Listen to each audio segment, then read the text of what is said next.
Alors, je voudrais remercier tout particulièrement les conférenciers qui vont intervenir à la tribune cet après-midi. Et puis, je voudrais également exprimer ma gratitude à l'égard des organismes, des associations qui nous ont apporté leur appui à l'organisation de cet après-midi, en particulier le Cercle Oudinot et le Cercle Estienne. Je voudrais également souligner la présence d'un certain nombre de personnalités qui nous font l'honneur d'être présentes cet après-midi. Monsieur Krabal, Jacques Krabal, l'ancien député de l'Aisne, Monsieur l'ambassadeur Albert Salon, et puis peut-être Monsieur Christophe Giraudot, que je ne connais pas, mais qui a annoncé sa présence, qui donc représente le ministère des Affaires étrangères et où il suit les dossiers relatifs à la francophonie. Alors, nous allons organiser l'après-midi de la manière suivante. Nous aurons deux séries de tables rondes avec 3 intervenants chacun. Il y aura une petite pause entre les deux, au cours de laquelle je demanderai justement à M. Krabal de nous faire un petit point d'actualité sur la Cité internationale de la langue française, que vous avez voulu accepter. Et puis nous reprendrons ensuite donc la deuxième partie avec les 3 conférenciers suivants. C'est vrai que je ne me suis pas présenté, j'en terminerai par là. Je suis Patrice Vermeulen, donc le secrétaire général du Carrefour des acteurs sociaux. Merci monsieur. Venez donc à ma gauche pour cette première intervention. Donc, je vous demande de préciser l'intitulé et vous présenter vous-même parce que ce n'était pas prévu à mon programme. Voilà. Bon, alors bonjour tout le monde. Heureux d'être ici à Paris pour représenter le Québec et pour faire que le français soit présent toujours. Je vais vous parler de mon expérience de travail. J'ai travaillé plus de 25 ans à l'Office québécois de la langue française. On m'a embauché au moment où la charte de la langue française a été adoptée et on m'a demandé de faire de la francisation des technologies. Alors, s'occuper par exemple de la francisation du matériel pour que le français soit là. La première chose sur laquelle je me suis penché, c'est par exemple le clavier d'ordinateur, parce qu'il faut pouvoir générer tous les caractères du français. Les accents, les trémas, ce sont ce qu'on appelle les signes diacritiques. Et donc notre clavier québécois, multilingue, est capable de générer tous les caractères du français, que ce soit en minuscule ou en majuscule. Un exemple, le E accent aigu, le E accent grave, la CCD, le U accent grave. Je vous en parle parce que en France, votre clavier n'est pas capable de générer les majuscules accentuées.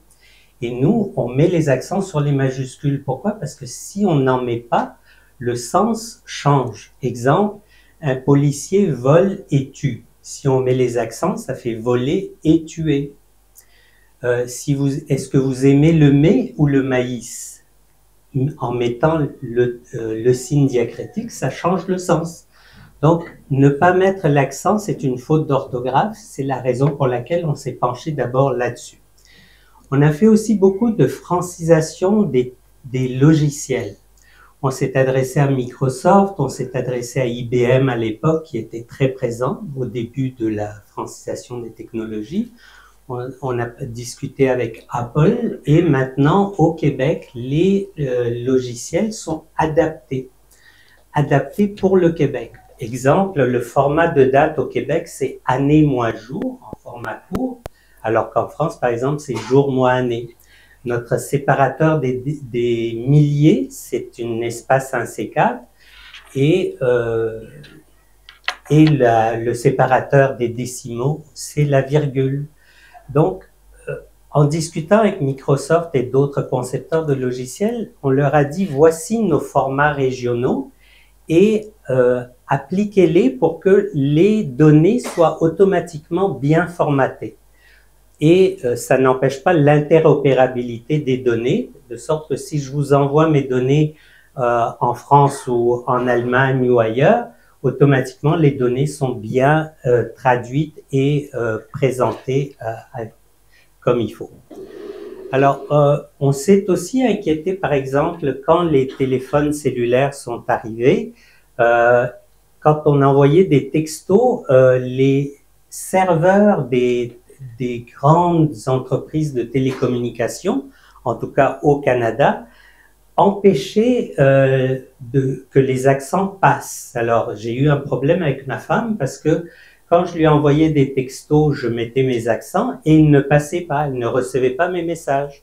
Et donc, quand je m'en suis aperçu, j'ai convoqué des gros opérateurs comme Bell, TELUS, Rogers, ce sont les opérateurs de télécommunications, et je leur ai dit que pensez-vous si je publiais l'information que vous ne soutenez pas une des langues officielles du Canada, parce qu'au Canada, il y a 2 langues officielles, le français et l'anglais, et en passant au Québec, il n'y a qu'une langue officielle, c'est le français.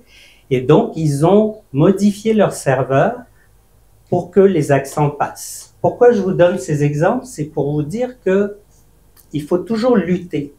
Lutter pour que le français ait sa place pleine et entière. Que jamais il ne soit contraint. Normalement, c'est aux technologies de s'adapter au français et non pas aux Français de s'adapter aux technologies. Donc, il faut que les technologies puissent laisser aux Français tout l'espace nécessaire pour s'exprimer comme il faut.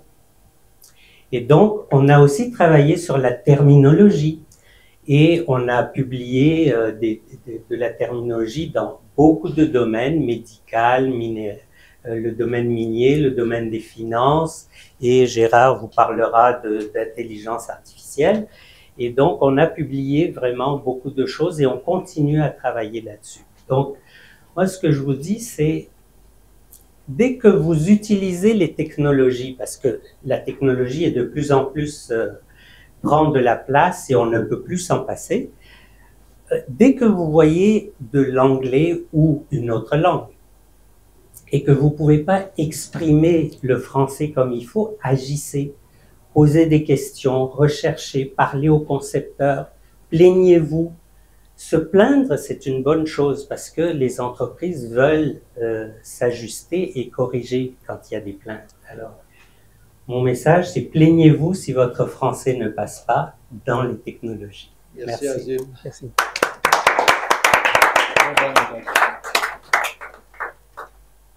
Merci beaucoup, monsieur, pour votre première intervention.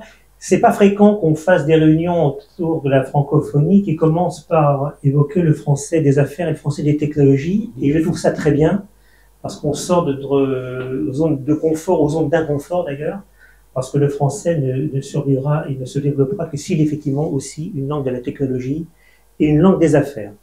Merci beaucoup de nous l'avoir rappelé, et puis surtout de nous avoir rappelé aussi qu'il faut savoir se plaindre. Alors, généralement, c'est plutôt une qualité qui est accordée aux Français, Oui. mais je ne suis pas certain que les Français se battent beaucoup pour la langue. Il y a certaines habitudes qui commencent à se prendre, malheureusement. Et merci de nous rappeler qu'il faut se plaindre.